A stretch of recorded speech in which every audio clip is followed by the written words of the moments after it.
Hi, my name is Muhammad Najib bin Louis. With the idea of MH 1099, we present about the second law of thermodynamics. In the second law of thermodynamics, we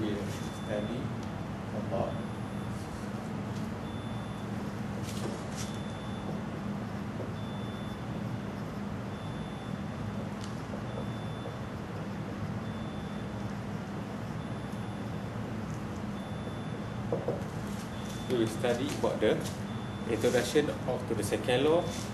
For the first subchapter, introduction. Besides this, we will also study about the application of the second law of thermodynamics on the heat engine.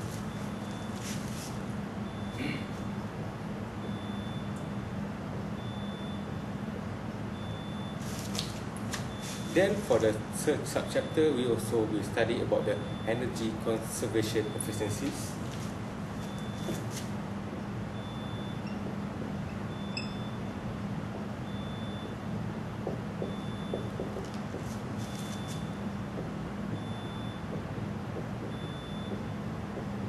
And for the fourth chapter, we will study about the refrigerators and heat pumps.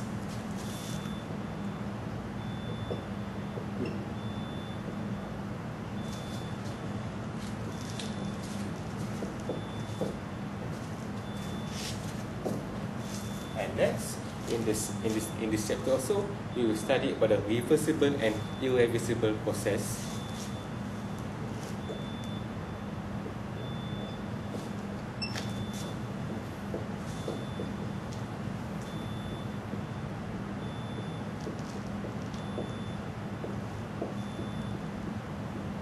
And the last subchapter for the second law of thermodynamics, we will study about the Carnot cycle and devices.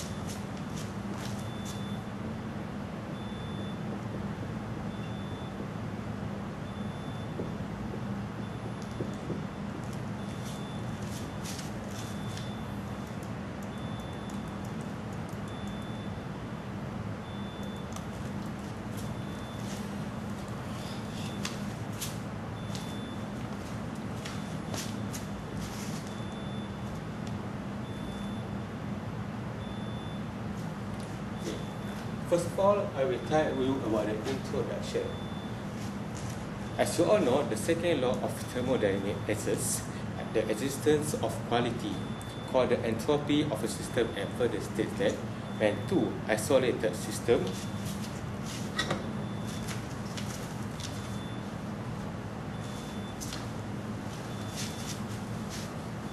now we focus about the definition of the second law of thermodynamics.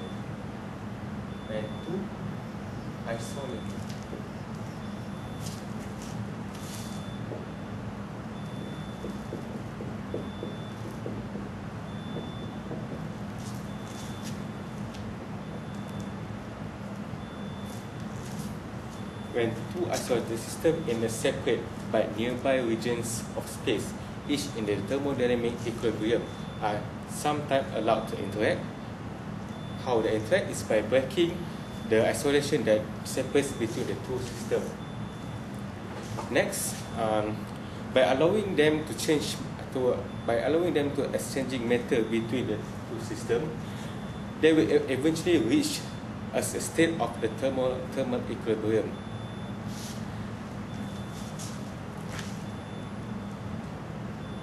The arrow stands for the changing of the transfer of the sharing of matter.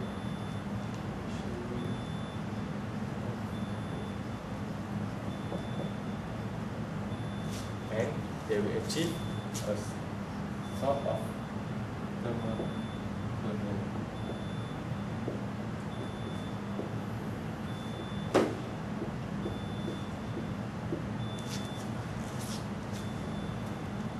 So, what we can conclude from the two systems is by allowing them sharing matter and also by breaking the bond between the two systems, it can achieve a state of thermal equilibrium.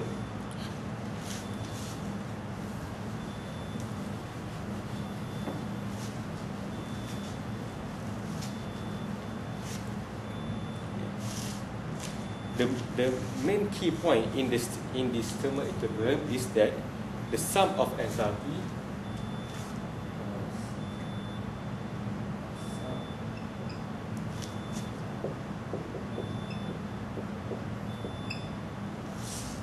of enthalpy of the initial system is less or equal to the enthalpy of the final combination of exchanging system.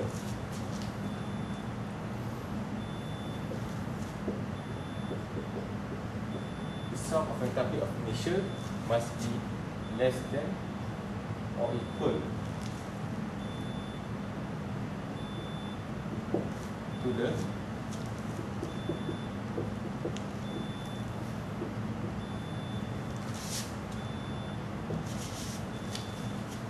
sum of enthalpy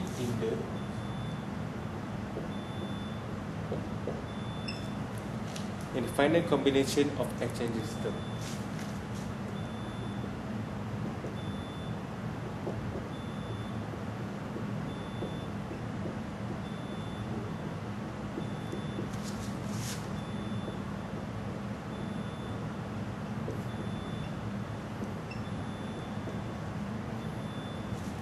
So for the introduction, we must bear in mind that the sum of enthalpy of initial must be less than or equal to the sum of enthalpy of the final combination of the changing system.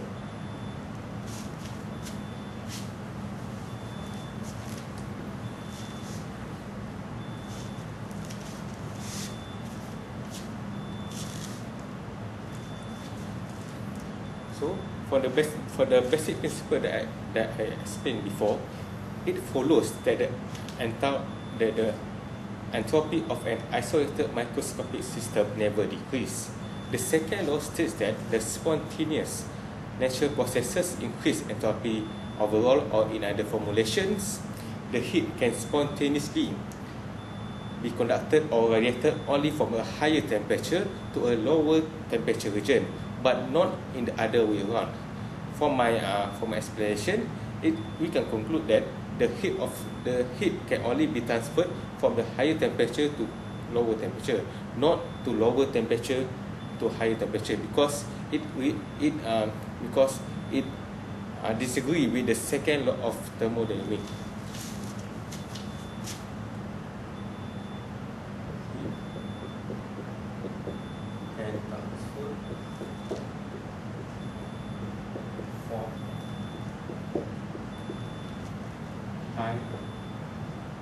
Higher temperature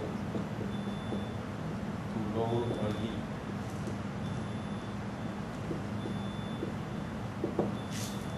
So the next concept that we must understand that heat only can transfer from higher temperature to lower only.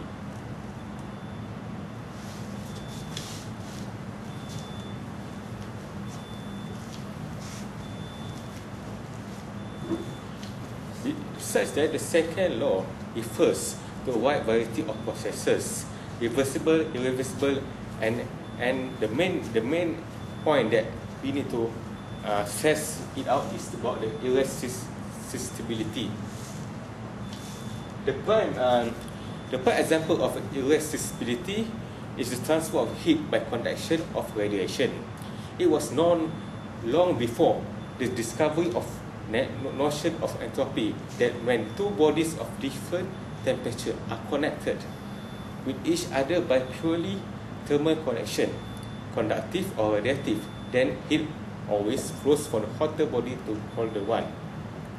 Furthermore, the second law test also about kinds of irresistibility other than heat transfer, and the notion of entropy is needed to provide the wider scope of the law. According to the second law of thermodynamics, also, it is in a reversible heat transfer, and an element of heat transferred, known as the notation of Q, is the product of the temperature, both system of the sources of or destination of the heat, with the increment delta S of the system conjugate variable is entropy.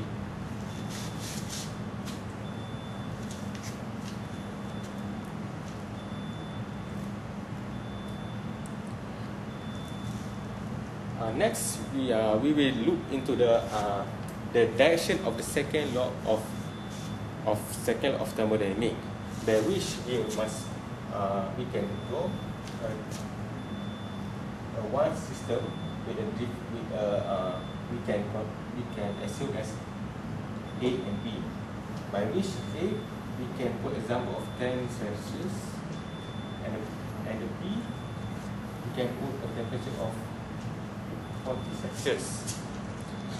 What I want to mention in this system is, in the second law of thermodynamics, the process occur in a certain direction, not in any direction. But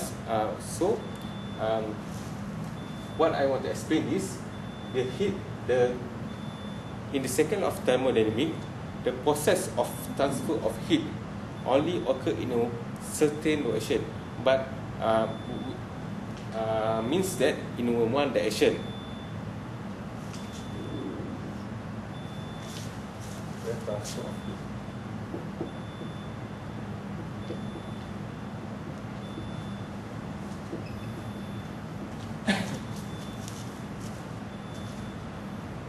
Next, in the second law of thermodynamics, we will go into the quality of energy.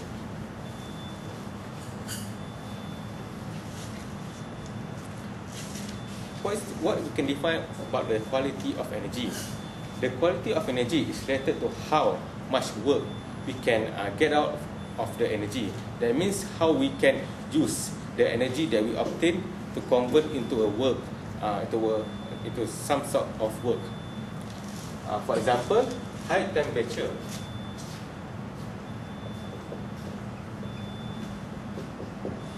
High temperature can produce more work. Produce more work than low temperature energy.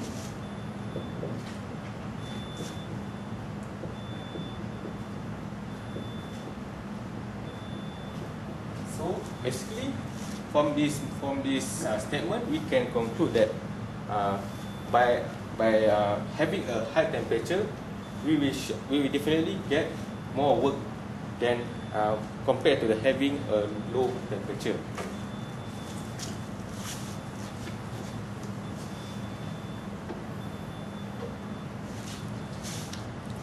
Next, we will look into the thermal reservoir.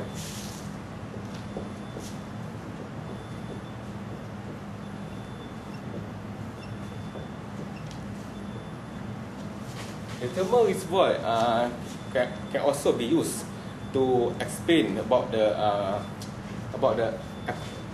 theory of the second law of thermodynamics, by which the thermal reservoir can be conclude a large body that can absorb or supply heat without a noticeable temperature change.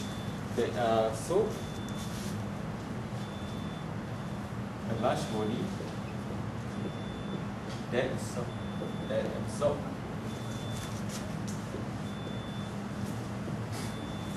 or supply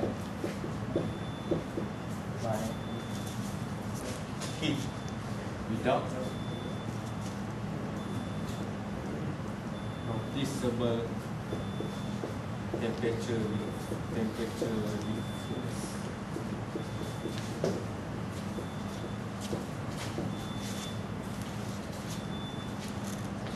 So the definition of a thermal reservoir clearly must be remembered by each of us. Next, I will talk to tell you about the example of the thermal reservoir.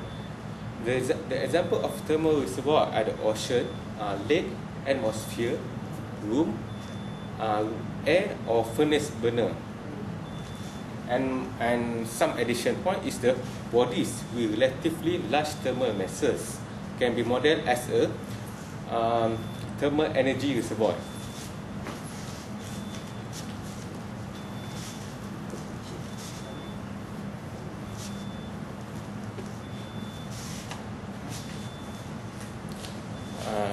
Okay. For next, I would like to clarify about the definition of the heat sink and also the heat source. What is the difference between the heat sink and the heat source? So to make this my question clear, we need to draw a table of the heat sink, heat source.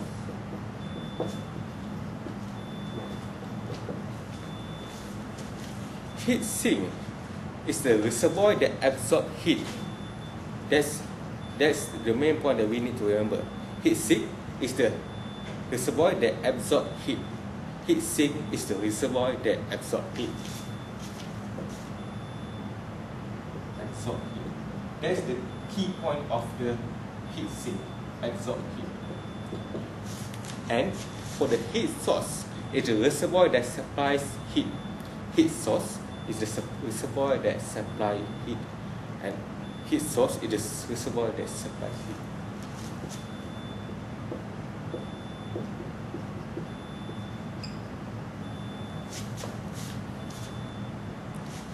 And with my explanation about the heat sink and the heat source, we can conclude that for the introduction, we only need to remember all the fact that I stated before. Without wasting much time, we go into the heat engine. I would like to tell you about what is the heat engine and what is the application based on the second law of thermodynamics.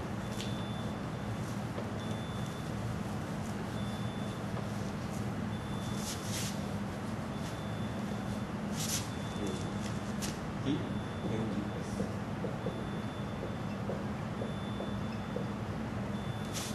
Okay. What do you all know about the heat engine? For your information, the heat engine is any device that converts heat energy to the useful works. Just remember, any device that converts heat energy to any useful work. The heat engine is really in line with the principle of second law of thermodynamics, by which they use heat as source of work.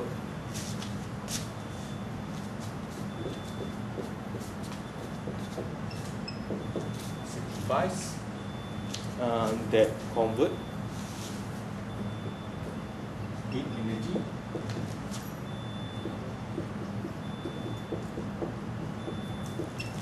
to work.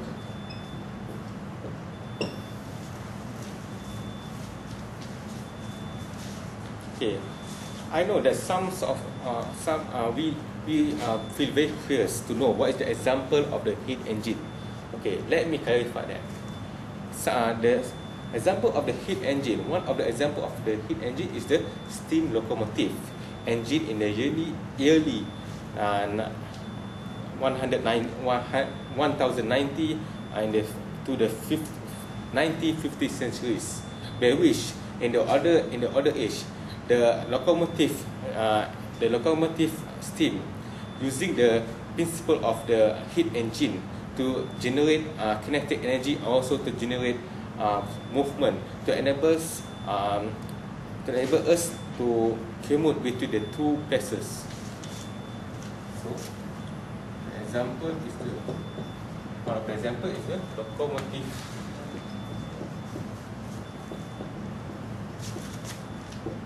engine.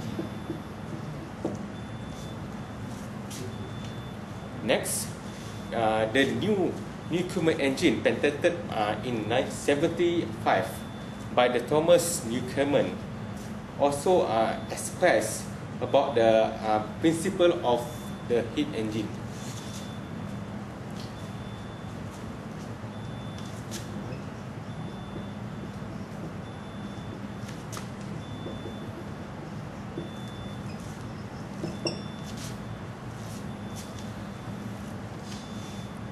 Also, the Wankel engine developed by the Felix Wankel in the 1950 centuries also described the usage of the heat engine. Okay. Next, I will like to explain to you what is the requirement of the heat engine.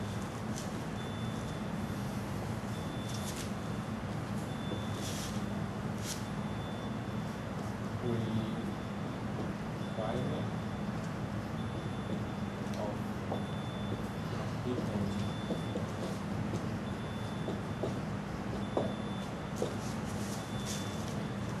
The requirement of the heat engines, definitely it will require a heat addition and also injection. Heat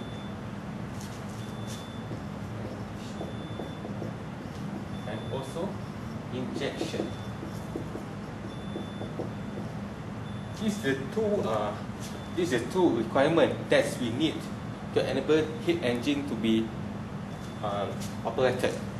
By which I can draw some diagram for better understanding. Okay. There is the one system with some boundary at the middle, and by which you can assume that this is a hot reservoir, and this is the cold reservoir.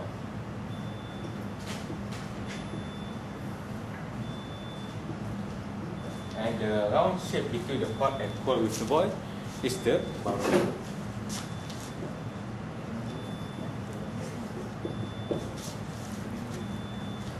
In this boundary, there is some process occur by which the work cycle is equal to the heat of the hot reservoir. I assume as it's QH plus the heat of the cold reservoir. I assume as a QC. In this, in the example, we can clearly state that the boundary help to explain about the second law of thermodynamics, by which the hot reservoir and the cold reservoir is equal to the work done being explained.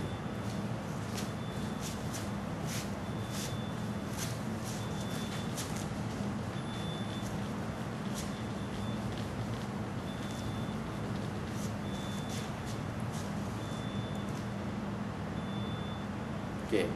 Next, I will let you to more clarify for the example of the heat engine, and I will draw a diagram for you, so to make you understand what the application towards our industrial life. Okay. In my diagram, I will draw 4 devices. There is a first point, it's a boiler, turbine, condenser, and pump. By which the boiler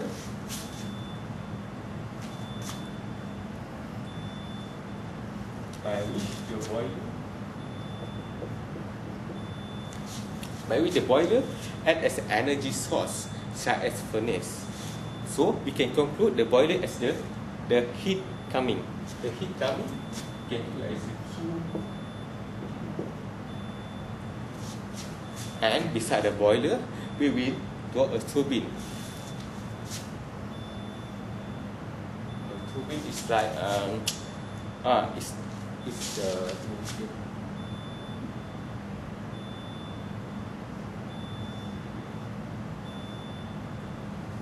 in this turbine there is a work done. It's the work done out of the system.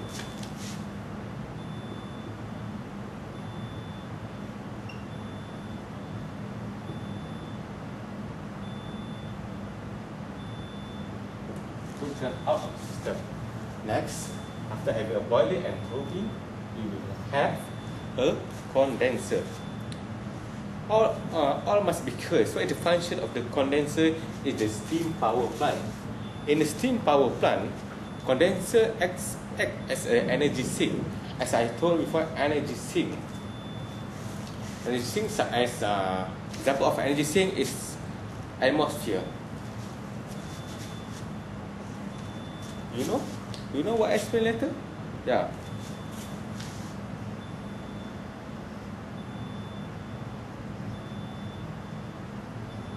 The condenser, the rectangular shape that I draw is means to the condenser. Condenser where the energy sink.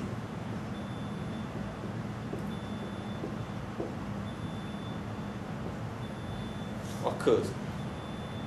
Some source of energy sink is atmosphere.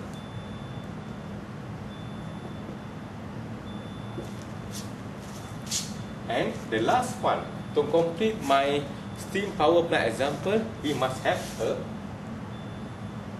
pump. What is the shape of the pump? The pump shaped like a whistle.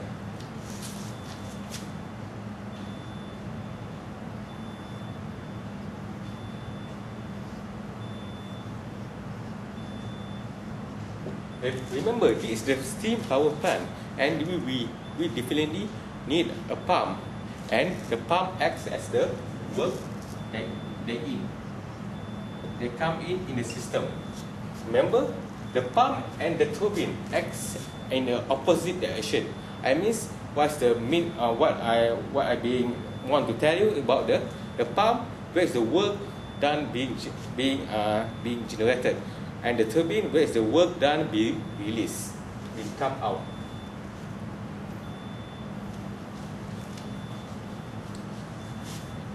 Okay, for the next subchapter, we will look into the thermal efficiency. All of us want to know what is thermal efficiency. When we apply the word of efficiency, it clearly describes about the usage of energy in a better manner with a minimized waste.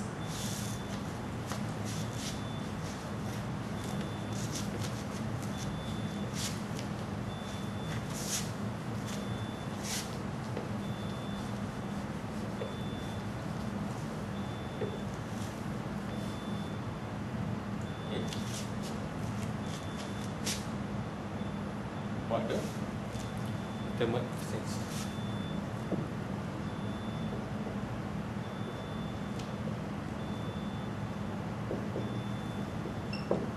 And the thermal efficiency, the formula that being used is all about performance, where the performance is equal to the desired output into the required input. So it is clearly described that the